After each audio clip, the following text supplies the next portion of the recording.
തുടരുന്നു. ഡോക്ടർ പ്രിയ സ്വന്തം ക്ലിനിക്കിൽ പതിവില്ലാത്ത വിധം തിരക്കിലായി കഴിഞ്ഞു അല്ലേ?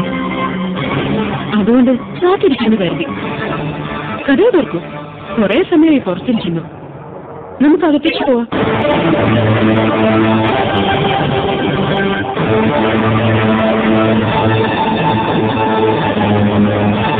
ഫില്ലപ്പ് ചെയ്യാൻ നിരവധി കോളങ്ങൾ ബാക്കി വെച്ചിരിക്കുകയാണ് പ്രിയ.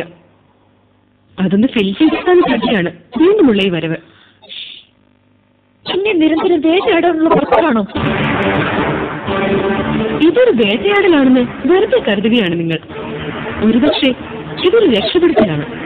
കാരണം കേസ് അന്വേഷണത്തിൽ മറ്റുള്ളവർ നൽകുന്ന മൊഴിയിൽ പ്രതിസ്ഥാനത്ത് വന്നുചേരുന്ന ഒരാൾക്ക് തന്റെ നിരപരാധിത്വം വെളിപ്പെടുത്താൻ അവസരം കൊടുക്കുന്നത് നല്ല കാര്യമല്ലേ?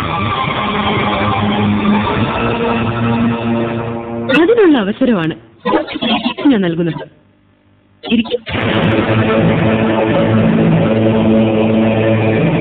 നിങ്ങൾ സ്വയം മെനഞ്ഞുണ്ടാക്കിയ മനോലോകത്തിലാണ് ജീവിക്കുന്നത്.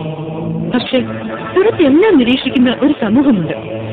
അതിനോട് പ്രതിബദ്ധത പുലർത്താതെ ഒരു മനുഷ്യനും ഈ ലോകത്ത് ജീവിക്കാൻ സാധ്യമല്ല. ശിവരാമനെ മോചിപ്പിക്കാൻ നിങ്ങൾക്ക് പണം തന്നൊരു സഹായമുണ്ടല്ലോ. പേര് വെളിപ്പെടുത്താൻ ഇഷ്ടപ്പെടാത്ത ആ മഹാൻ ഞങ്ങളുടെ കസ്റ്റഡിയിലുണ്ട്. അയാൾ നിന്ന് വിവരങ്ങൾ കുറച്ച് മനസ്സിലാക്കിയിട്ടാണ് ഞാൻ വന്നിരിക്കുന്നത്. ഇനി ഞാൻ ചോദിക്കുന്ന ചോദ്യങ്ങൾക്ക് ഉത്തരം തരുമ്പോൾ അയാളുടെ മൊഴിയും നിങ്ങളുടെ ഉത്തരങ്ങളും തമ്മിൽ പൊരുത്തക്കേടുണ്ടാകാൻ പാടില്ല. ഉണ്ടായാൽ ഈ കേസിന് പരിസമാപ്തിയായി എന്ന് ഞാൻ വിലയിരുത്തും. ശിവരാമൻ കൊല്ലപ്പെട്ട അന്ന് രാത്രി അസാധാരണമായ ചില സംഭവങ്ങൾ ഈ വീട്ടിൽ വെച്ച് നടന്നു. ഉത്തരം പറയൂ, യെസ് ഓർ നോ. ആരൊക്കെയായിരുന്നു അന്നിവിടെ ഉണ്ടായിരുന്നത്? പിന്നെ അയാളുടെ കൂട്ടാളി പിന്നെ ശിവരാമന്. എന്താണ് ഇവിടെ നടന്ന സംഭവം? മുന്നറിയിപ്പില്ലാതെ ശിവരാമൻ ഗോവിന്ദങ്ങളുടെ കുറിച്ച് ഞങ്ങൾക്ക് നേരെ ചോദിക്കും. കാത്തിരുന്ന് പ്രതികാരം ചെയ്യാൻ പോകുന്ന പറഞ്ഞു. തോക്കിൻ മുനയിൽ നിന്ന് നിങ്ങൾ എങ്ങനെ രക്ഷപ്പെട്ടു? തോക്കത്താക്കി തെറിപ്പിച്ച് അങ്കളുടെ കാറ്റിലാക്കി.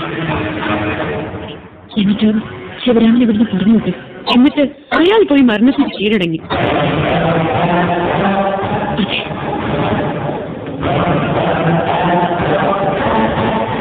എന്തോ ചിലത് കൂടി ഉണ്ടായിരുന്നു. ഡോക്ടർ പ്രിയ അത് മനഃപൂർവ്വം വെച്ചതോ അത് മറന്നതോ? ഞാനെല്ലാം പറഞ്ഞു കഴിഞ്ഞു. അന്ന് നിങ്ങളെ വെടിയുണ്ടയിൽ നിന്ന് രക്ഷപ്പെടുത്തിയത് മറ്റൊരാളായിരുന്നു. അത് ഒരു പുരുഷനല്ല. ആരാണ് ആ ധീര വനിത? ഉത്തരത്തിൽ പൊരുത്തക്കേടുണ്ടാവരുത്, പറഞ്ഞോളൂ.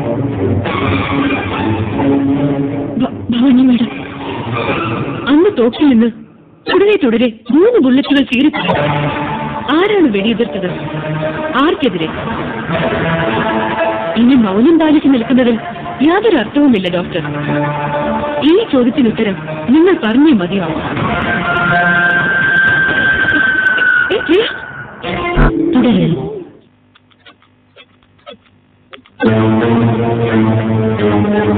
ഇരിക്കും മാഡം.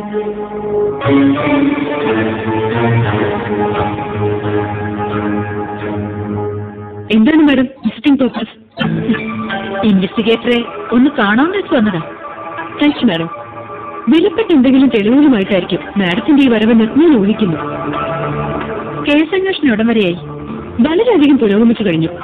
കുറ്റവാളിയിലേക്ക് എത്തിച്ചേരാൻ ഇനി അധികം ദൂരമില്ല. ആര് നിങ്ങൾ കണ്ടെത്തിയ കുറ്റവാളി? മാഡത്തിനതറിയാൻ ഇത്രയ്ക്ക് തിരിച്ചാണോ? അവിടുത്തെ നിഗമനങ്ങളിൽ നിങ്ങൾ ചെന്ന് എത്തിയിട്ടുണ്ടെങ്കിൽ അത് തിരിച്ചുതരാൻ മാഡം. തൽക്കാലം ഒരു തിരിച്ച് ആവശ്യമില്ല. അന്യായമായ ഒരാളെ അനിശ്ചിതമായി തടവിൽ വെക്കാൻ പോലീസിന് അധികാരമില്ലെന്ന് നിങ്ങൾക്കറിയാലോ? അറിയാം.